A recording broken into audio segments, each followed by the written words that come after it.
مولود کعبہ امام علی علیہ السلام کی شہادت کے حوالے سے مجلس برپا کی گئی، جس میں عزاداروں کی بڑی تعداد شریک ہوئی۔ مجلس کا اہتمام جعفریہ اسلامک سینٹر کی جانب سے کیا گیا۔ اسی پر دیکھیں گے 92 نیوز کے نمائندے تنویر نقوی کی رپورٹ۔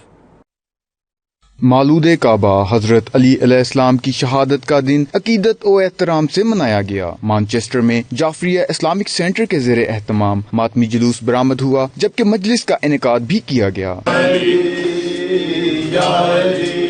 مومنین کی جانب سے شبیہ تابوت بھی نکالا گیا، جبکہ عزاداروں کی بڑی تعداد ماتمداری میں مصروف رہی۔ ہو رہا ہے کربل کی کہانی کا آغاز، ہو رہا ہے کربل کی کہانی کا۔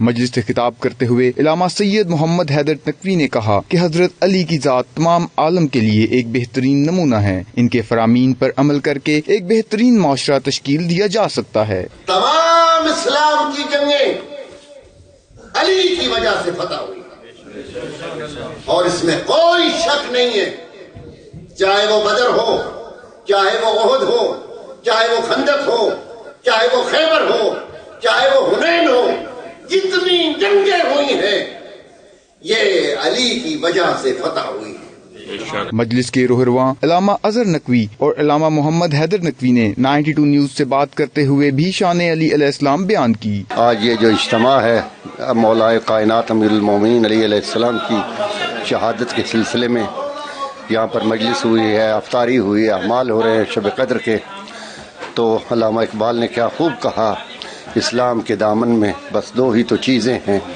ایک ضرب ید اللہ ہی، ایک سجدہ شبیری۔ تو یہ اہل بیت کا خانوادہ جنہوں نے شروع سے اسلام کو بچایا اور قربانیاں دیتے دیتے کربلا کا واقعہ پیش آیا۔ اس موقع پر پاکستانی کمیونٹی کی کثیر تعداد شریک ہوئی اور حضرت علی علیہ السلام سے اپنی عقیدت کا اظہار کیا۔